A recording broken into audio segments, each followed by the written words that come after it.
जय श्री कृष्णा। राधे राधे। आइए सुनते हैं माघी पूर्णिमा व्रत कथा, पूजन विधि एवं महत्व। माघ पूर्णिमा यह माघ मास का अंतिम दिन होता है। इसके बाद फाल्गुन मास लग जाता है। आइए जानते हैं कि क्या है माघ पूर्णिमा का महत्व और सुनते हैं इसकी कथा। माघी पूर्णिमा के दिन संगम पर माघ मेले में जाने और स्नान करने का विशेष महत्व है। पुराणों के अनुसार माघ माह में पूर्णिमा के दिन देवता धरती पर आते हैं और गंगा मां स्नान करते हैं। इस शुभ संयोग में दान पुण्य और मंत्र से करें उन्हें प्रसन्न। पुराणों के अनुसार माघ पूर्णिमा के दिन स्वयं भगवान श्री विष्णु गंगा जल में निवास करते हैं। इस दिन गंगा स्नान करने से भगवान विष्णु की कृपा मिलती है तथा धन संपदा, लक्ष्मी यश, सुख, सौभाग्य तथा उत्तम संतान की प्राप्ति होती है। माघी पूर्णिमा पर गंगा तथा अन्य पवित्र नदियों तथा सरोवर तट पर स्नान करके तिलांजलि देना चाहिए तथा पितृतर्पण करना चाहिए। इस दिन दान दक्षिणा का 32 गुना फल मिलता है, इसलिए इसे माघी पूर्णिमा के अलावा 32वीं पूर्णिमा भी कहते हैं। दान करने से सभी तरह के संकट मिट जाते हैं और जातक मोक्ष को प्राप्त करता है।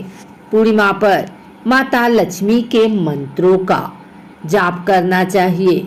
इससे घर में धन समृद्धि में बढ़ोतरी होती है। इस दिन देवी लक्ष्मी जी को पीले तथा लाल रंग का सामग्री अर्पित करने से वे प्रसन्न होती हैं। प्रयाग में माघ मास के अंदर 3 बार स्नान करने से जो फल होता है वह फल पृथ्वी में 10,000 अश्वमेघ यज्ञ करने से भी प्राप्त नहीं होता है। पद्म पुराण में माघ मास के महात्म्य का वर्णन करते हुए कहा गया है कि पूजा करने से भी भगवान श्री हरि को उतनी प्रसन्नता नहीं होती जितनी कि माघ महीने में स्नान मात्र से होती है। इसलिए सभी पापों से मुक्ति और भगवान वासुदेव की प्रीति प्राप्त करने के लिए प्रत्येक मनुष्य को माघ स्नान करना चाहिए।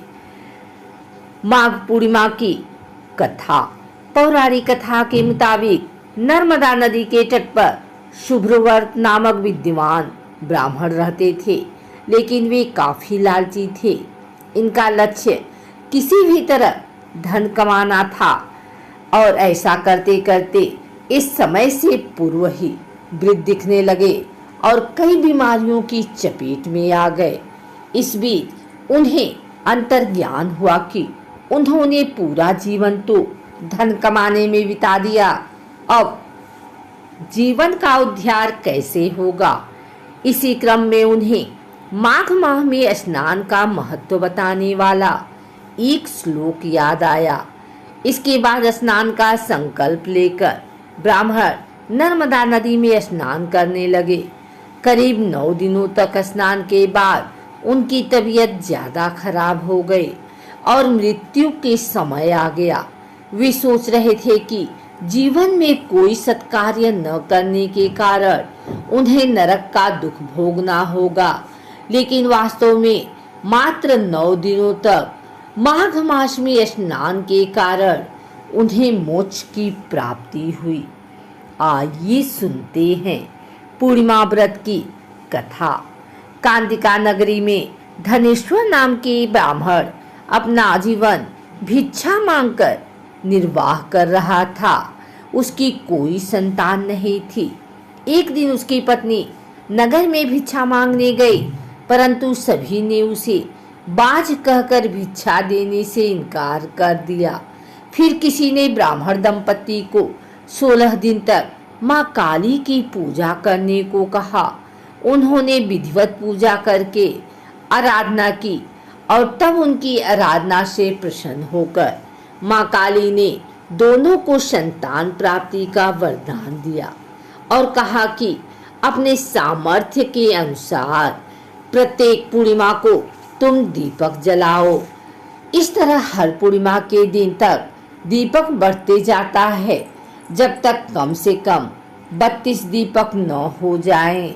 इसके बाद ब्राह्मण ने अपनी पत्नी को पूजा के लिए पेड़ से आम का कच्चा फल तोड़ कर दिया और उसकी पत्नी ने पूजा की और फलस्वरूप वह गर्भवती हो गई। एक पुत्र ने जन्म लिया जिसका नाम देवदास रखा। देवदास जब बड़ा हुआ तो उसे अपने मामा के साथ पढ़ने के लिए काशी भेजा गया। काशी में धोखे से देवदास का विवाह हो गया।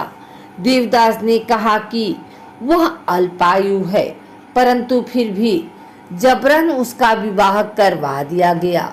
कुछ समय बाद काल उसके प्राण लेने आया, लेकिन ब्राह्मण दंपति ने पूर्णिमा का व्रत रखा था, इसलिए काल उसका कुछ बिगाड़ नहीं पाया।